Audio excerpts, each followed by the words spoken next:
అందరికీ నమస్కారం అండి. మన భగవాన్ శ్రీకృష్ణ ఛానల్కి స్వాగతం. ఈరోజు వీడియోలో శ్రీకృష్ణ లీల కథలనేది మీతో షేర్ చేయబోతున్నాను. కృష్ణయ్య లీలలు విన్నవారైనా, చదివిన వారైనా, తెలుసుకున్న వారైనా వాళ్ళ జన్మ ధన్యం. ఎంతో అద్భుతమైన ఈ కథలు విన్నవారికి సకల పాపాలు తొలగి పుణ్యం కలుగుతుంది. భక్తి శ్రద్ధలతో కృష్ణయ్యను మనసులో ఉంచుకొని ఈ కథలు వినటం ఆరంభించండి. ఇక కథలోకి వెళ్తే, ఒకసారి రుక్మిణి కృష్ణుడి చేతుల్లోని వేణువుని చూసి ఇలా అడిగింది. విడవకుండా కృష్ణుడు ఎప్పుడూ నిన్ను తన చేతుల్లోనే ఉంచుకుంటున్నాడు కదా, పూర్వజన్మలో నువ్వు ఏం పుణ్యం చేశావు? ఆ రహస్యం నాకు దయచేసి చెప్పు. అందుకు వేణువు నవ్వి ఇలా అంది. నా లోపల డొల్ల తప్ప ఏమీ లేదు. ఆ ఏమీ లేకపోవడమే నన్ను ఆనందకిషోరుడు దగ్గరకు చేసింది. కాబట్టి ఎవరైతే ప్రాపంచిక విషయాలని మనసులోంచి పూర్తిగా తొలగించుకొని మనసుని ఖాళీగా ఉంచుకుంటారో వారు సర్వాంతర్యామి అయిన ఆ మాధవుడితో సదా ఎప్పుడూ ఉండగలుగుతారు. ఎవరైనా సరే ఈ ఆధ్యాత్మిక రసాన్ని తెలుసుకోగలిగితే చాలు అని వేణువు రుక్మిణికి తెలియపరిచింది.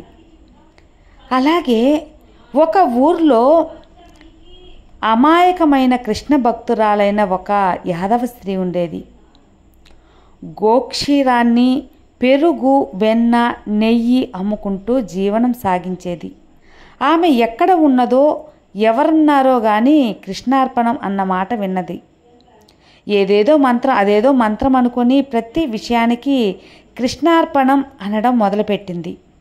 ఆ పెదమెంతగా ఆమెకు అలవాటైందంటే లేవగానే కృష్ణార్పణం, భుజించే ముందు కృష్ణార్పణం, భోజనం తర్వాత కృష్ణార్పణం, బయటికి వెళ్ళే ముందు కృష్ణార్పణం, ఇంటికి వచ్చిన తర్వాత కృష్ణార్పణమే. చివరకు చెత్త ఊడ్చి పారేసేటప్పుడు, గోమయాన్ని ఎత్తి కుప్పగా వేసేటప్పుడు కృష్ణార్పణమే అంటుంది. ఆవిడ ఇలా మొదలు పెట్టగానే ఆ ఊరిలో కలకలం చెలరేగింది. విషయం ఏమిటంటే, ఆ ఊరిలో ఉన్న శ్రీకృష్ణదేవరాయ కృష్ణుడిపై చెత్త గోమ్యం పడుతుంది.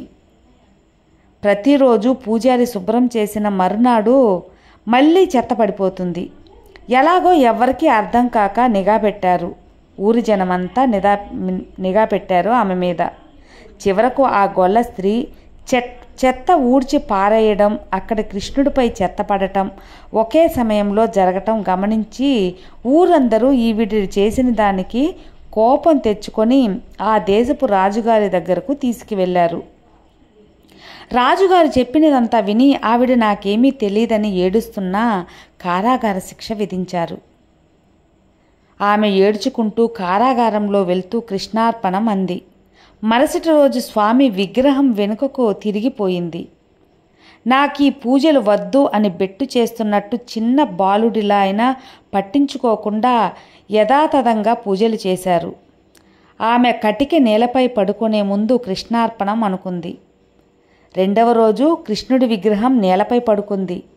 ఇక మూడవ రోజు మళ్ళీ దేవాలయాన్ని తెరవమందామని ఎంత ప్రయత్నించినా గర్భగుడి తలుపులు తెరుచుకోలేదు. ఈలోగా కారాగారంలో గట్టిగా ఏదో తగిలి ఆమె కాలు బొటన వేలుకు గాయమయ్యి రక్తం ధారగా పారుతూ ఉంది. ఆ ప్రయత్నంగా కృష్ణార్పం అనగానే గాయం మాయమైంది. అది చూసిన కారాగార అధికారి పరుగున వచ్చి రాజుగారికి చెప్పారు. అదే సమయంలో ఊరి జనం కూడా రాజుగారి దగ్గర చేరుకున్నారు. మహాప్రభో, శ్రీవారి విగ్రహానికి బొటనవేలు నుంచి ధారగా రక్తం కారుతుంది. ఎన్ని కట్లు కట్టినా ఆగడం లేదు. విషయం ఏమిటి అని అర్థం అవటం లేదు అని ఆశ్చర్యపోయారు అందరూ.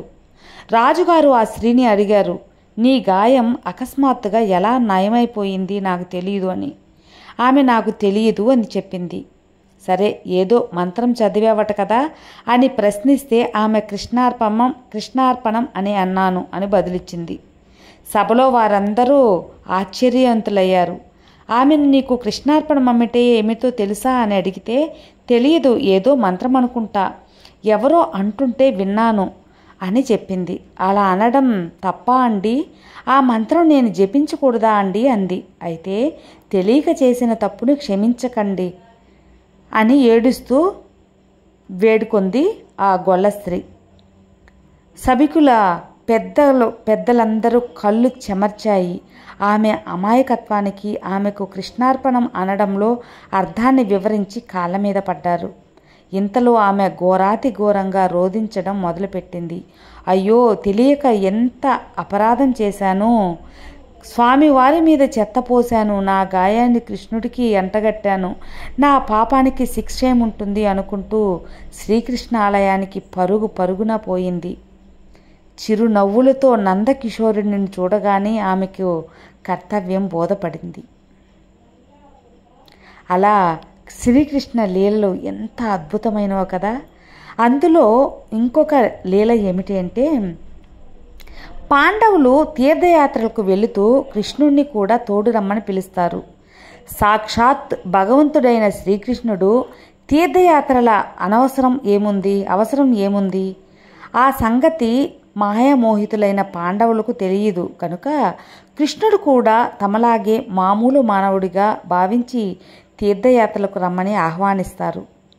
ఆయన చిరునవ్వు నవ్వి వారికొక దోసకాయ ఇచ్చి, ఇదే నా ప్రతినిధిగా తీసుకువెళ్ళి మీరు మునిగిన ప్రతి గంగలోనూ దీన్ని కూడా ముంచండి అని చెబుతాడు. వారు అలాగే చేసి తీర్థయాత్రలు ముగించుకొని తిరిగి వస్తారు. అప్పుడు ఏర్పాటు చేసిన విందులో అదే దోసకాయతో వంటకం చేయించి వారికి వడ్డింపచేస్తాడు కృష్ణుడు. ఆ వంటకం పరమ చేదుగా ఉంటుంది. అదేంటి బావా, ఇది చేదు దోసకాయ, కటిక విషంలా ఉందే, ఇలాంటి వంటకం చేయించావేంటి అని అడుగుతారు. దానికి కృష్ణుడు నవ్వి, బావా, అన్ని గంగల్లో మునిగినా ఈ దోసకాయ చేదుపోలేదు చూసావా, ఎందువల్లంటావు అని అంటాడు కృష్ణుడు అమాయకంగా. ఎన్ని తీర్థయాత్రలు చేసినా మనిషిలో మౌలికంగా ఎలాంటి మార్పు రాదని కృష్ణుడు ఈ సంఘటన ద్వారా వారికి అర్థమయ్యేలా చెప్పాడు. ఆధ్యాత్మిక జీవితంలో ఇది అత్యున్నతమైన సత్యం.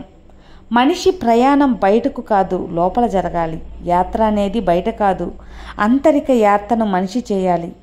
ప్రపంచమంతా మనిషి తిరిగినా చివరకు ఆధ్యాత్మికంగా ఏమీ సాధించలేడు. అదే తనలోని తాను ప్రయాణం చేసే ఉన్న గదిలో నుంచి కదలకుండా జ్ఞానాన్ని పొందవచ్చు. పాతకాలపు మహర్షులు దేశాలు పట్టుకుని ఎప్పుడూ తిరగలేదు. ఒకే చోట స్థిరంగా కూర్చొని తపస్సు చేశారు. అందుకే వాళ్ళకి జ్ఞానసిద్ధి కలిగింది. ఇక కృష్ణుడి లీలలోని కర్మఫలం అనే ఒక అద్భుతమైన కథ అండి.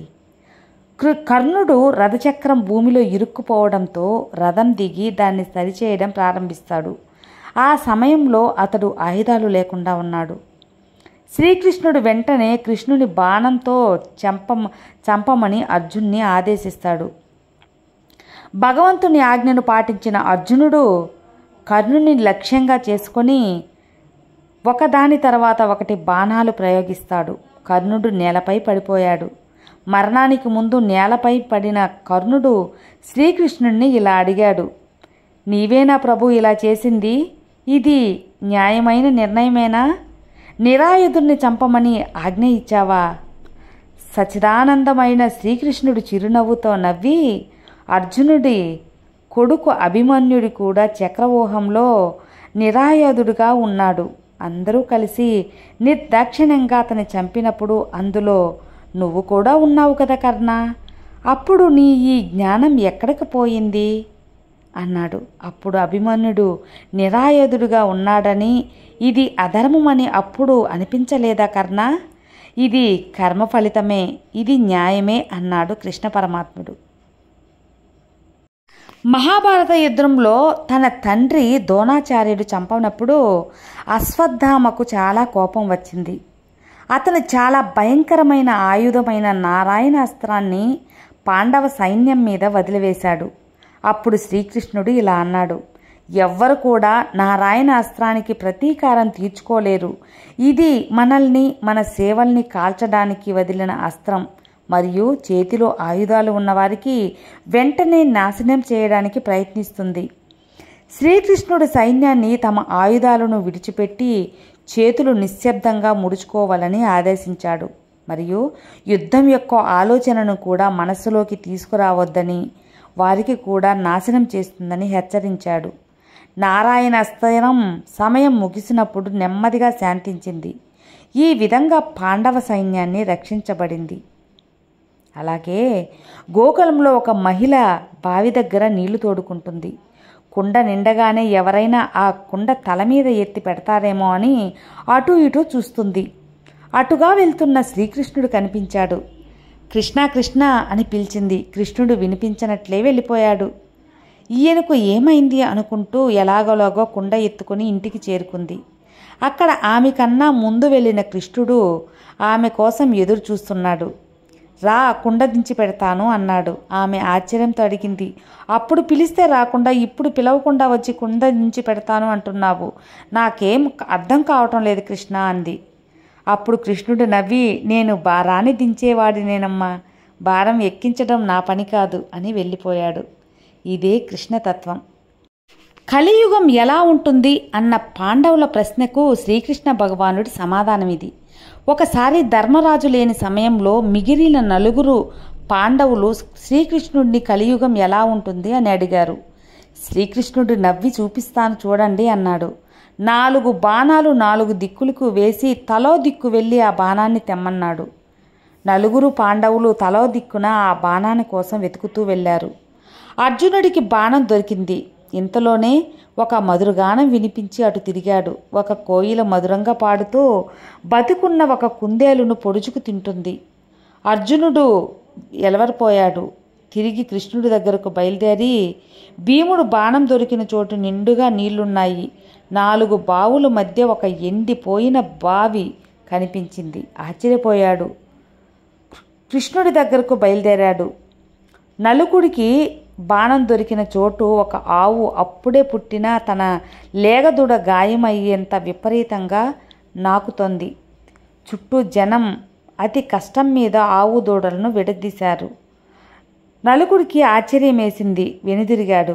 ఇక సహదేవునికి భారం దొరికిన చోట ఒక పర్వతం పైనుండి ఒక పెద్ద గుండు దొర్లుతూ దారిలో ఉన్న చెట్లను పడేస్తూ వచ్చి ఒక చిన్న మొక్క దగ్గర ఆగిపోయింది. సహదేవుడికి అర్థం కాలేదు. 4 కలిసి శ్రీకృష్ణుడు తమ సందేహాలను అడిగారు. ఆయన చెప్పటం ఆరంభించాడు. కలియుగంలో గొప్ప జ్ఞానులైన వారు కూడా కుందేలును కోయిల పొడుచుకు తిన్న రీతిగా భక్తులను దోచుకుంటారు. అలాగే కలియుగంలో అత్యంత ధనికులు కూడా పేదలకు పైసా సాయం చేయరు. కలియుగంలో ఎలాగైతే ఆవు దూడకు గాయమయ్యేంత నాకిందో తల్లిదండ్రులు తమ పిల్లలను గారం చేసి వాళ్ళ జీవితాన్ని నాశనం చేస్తారు.